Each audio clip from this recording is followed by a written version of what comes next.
MMAfighting.com, and we are here with the future, Garry, a man who has had praise heaped on him by everyone in Irish MMA, and it's now trickling into Europe. Ian, how are you, first of all? Big fight this weekend. How are you feeling? I'm feeling amazing.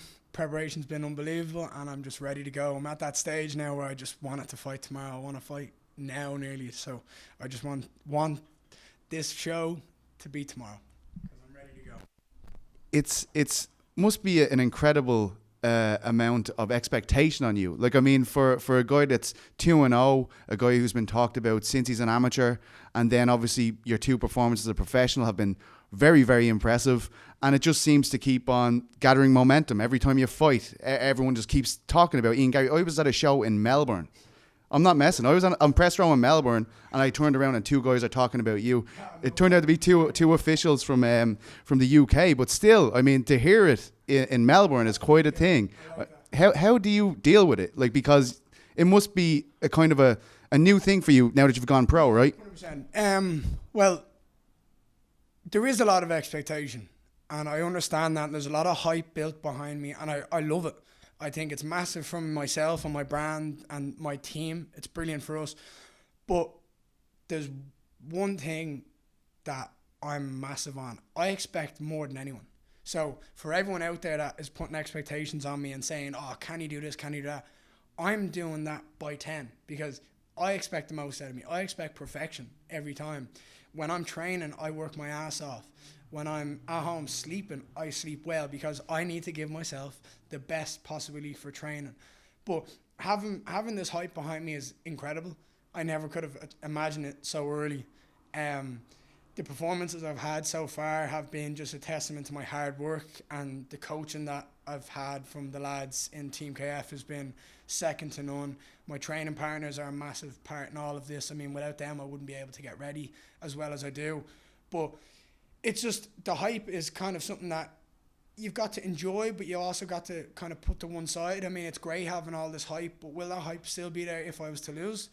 So it's nice to have, but I expect myself to go out there every time and perform. And the hype's brilliant to build up a fight, but I'm going to do that myself. Every time I step in that cage, I want to put on a show. I don't want to have a boring fight. I want to go in there, put on a performance that everyone remember, make a statement, and get in and get out as fast as possible, because I'm a good-looking bloke. I need to stay good-looking, right? Look, I can't get scarred. That's a fact. I can't be doing that. So I need to get in, get out, and stay pretty. I've said that. You know, with Chris and Tom there, I feel like they're the perfect guys. You know, hardened pros in MMA. I'm terrified of Tom myself, but I mean, if it's like if it's like it comes to a case where a guy is getting his ego too inflated, I'm sure, like, and I'm not to say that's happened, but I'm sure they're great guys to have there to knock you back down to earth, so to speak. You know what Tom's like. Tom will literally just turn around and look at you. He won't even say anything. He'll just look at you, and you know what he's saying is shut your mouth, and just, like, you've seen him. You see some of the shit he throws online. He's one of the funniest people on this planet. Like, I love him, and I have so much respect for him.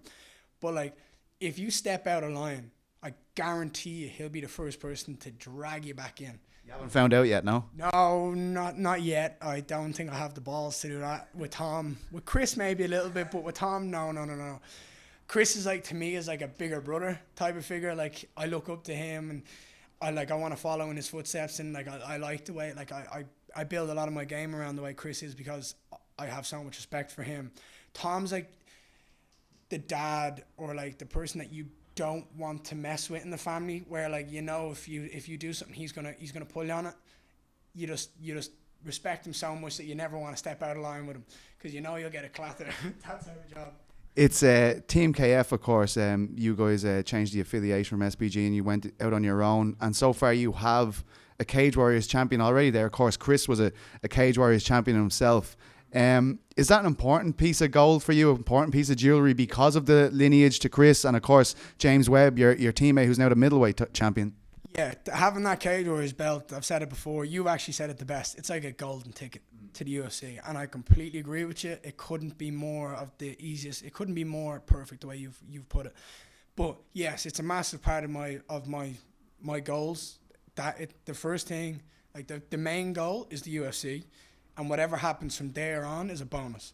Like, I'm not sitting here saying I'm going to be a UFC champion. I want to be a UFC champion. I would love to be. But my main goal is the UFC. Whatever happens from the minute I sign on is a bonus.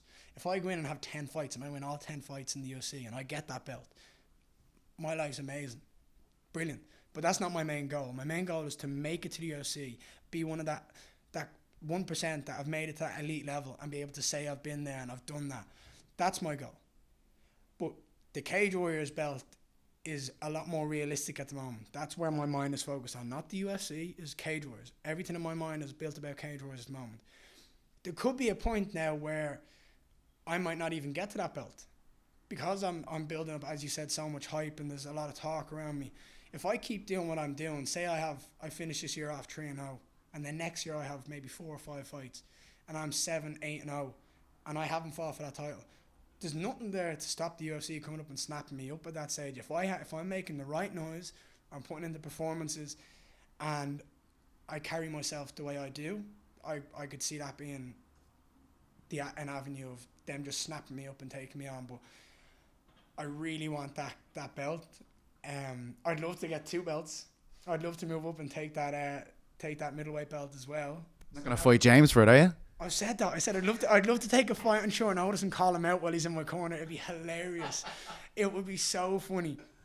But no, I think I'd love to do it just for the sake of, I think in the next probably 10 years, I'm definitely going to end up being up at middleweight. I mean, I'm 21 years of age now. I'm a big welterweight.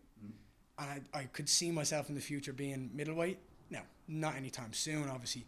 The weight cuts are easy for me. I find them really easy and I manage them well. But that could definitely be an avenue that I'll end up going down, is down the middleweight route. But I wouldn't mind having that 3 middleweight world champions in the gym, and Chris Webby and myself. I wouldn't mind that. But that belt is something that is definitely my goal. But if the UFC come calling before then, which they very well could if I make the right noise and I tick all the boxes like Mark Madsen, could be what happens. You know, does it feel good to be part of this next Irish movement with Cage Warriors? Because as we know, they paved the way to the UFC for so many Irish people, and obviously Reese now seems to be in that position where he could be the next guy from either North or Southern Ireland. But I mean, does it feel exciting? Because man, we don't have a lot of fighters in the UFC anymore, you know, like, and this field, that's really why this is so exciting for me, because I'm looking at potentially the next generation of Irish fighters in the UFC when I go to this event, you know. Oh, it's insane to even be in that conversation of you could be the next guy. It's the path, right? Yeah, it's I've said this to everybody, and everybody asks me, oh, like, would you fight for Bellator? Yeah, when I'm done with what I've done. That Bellator isn't a goal for me. Bellator are doing brilliant stuff, putting on shows, getting people in the seats, getting MMA world out there. But Cage Warriors is the place to be. They've proven time and time again that they are the best at building young fighters, getting them to a certain level where they can compete on the bigger stage as the UFC. And I've said this to literally everybody that has talked to me today. Jack Shore, perfect example. A young, respectable man who has paved his way, put in the grind, made it to the UFC, was the Cage Warriors world champion, earned his spot in the UFC, went into his UFC debut and dominated against a tough opponent. Not an easy opponent, a tough opponent. Dominated for 3 rounds, got to finish. That shows the level that Cage Warriors build their fighters, so that when they make that move, they can surpass the skill level that people put them on that pedestal to be. And it couldn't be more perfect in Jack Shore's performance. I've got one more question for you, Ian, because I only have 10 minutes. But I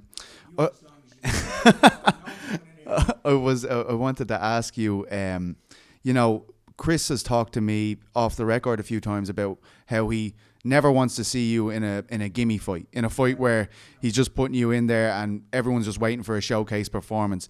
Is it not easier to build yourself like that, though, if you're just going in and upending guys? You know, like, I mean, is there any part of you that's like, I'd love to just go in and just destroy someone in 30 seconds? It's probably going to get casual fans more excited than diehard people like myself, you know? What's stopping me doing that against real opponents? What's stopping me from going in there and doing that against someone who's in my last fight 4-0? You think you're capable of doing that, someone against like Figlak or your face in Cork?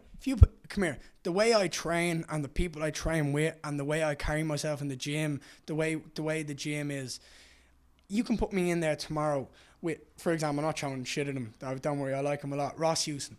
I'd be confident enough that I could go in there and I could find the path to victory. Now, I'm not saying I'm at that level. I think Ross is better than me at the moment. I mean, I'm young. I'm nowhere near that title.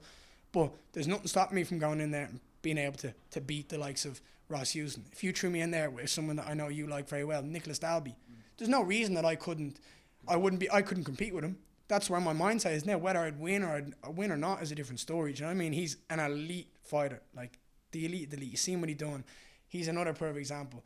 Went from Cage Warriors straight up to the UFC and dominated that fight against Cowboy. So that's what I mean. But like, I don't want to fight easy fights. I don't want to do that because I don't want anyone looking back at my career and going, well, like, he fought this guy, he fought that guy. That's why I don't talk shit. Like Richard Kiley, okay, talk shit, got himself into a massive fight with a very, very, very skilled opponent. Fair play to him. Respect him for standing in that ring. But like, he got shown that like you have to be at a certain level. I don't want to talk shit and get myself a fight. I want to fight and let my fights organize other fights. If you get what I'm trying to say. I don't want anyone sitting back going, but he shouldn't have fought him, or he doesn't deserve to be in that ring with him. I want people to be saying they don't deserve to be in the ring with me. That if I'm ever fighting someone, I don't want to feel like I'm way, way better than them because I won't train properly. I want to go into every fight with the mindset that I'm going to get murdered, and that if I don't go in there, I'm going to be made a show of, because I'm doing this on live television. There's thousands of people watching. It's recorded. It can be replayed back and made a GIF of me getting sparked if I needed to, if I got sparked. You know what I mean? So I want to go in there against legit opponents every time and prove how good I am. That's the way I carry myself. If I'm to take gimme fights, I might as well stop, because there's no point in doing that. I'm in here to be the best. I'm in here to make a goal and go to the biggest promotion in the world and fight for the UFC. I don't want to do that by taking gimme fights and knowing I'm going to win and making an easy road of this. I want to go the hard way at this, and if I don't do it the right way, I might as well not do it at all. Thank you very much, Mr. Garry. Always a pleasure, my friend. Appreciate it, pal. I think we're going to be doing this a lot in the future. What do you think? Yeah, hopefully. I mean, I'm pretty good at talking. I could do that all day long. That's not a problem. Jesus, if something goes wrong with the fight, and I think I'd take up something like you're doing and just talk all day. I'm pretty good at that. You definitely are. Well, thanks very much, Ian. All the best. Appreciate it, pal. Thank you. All the best.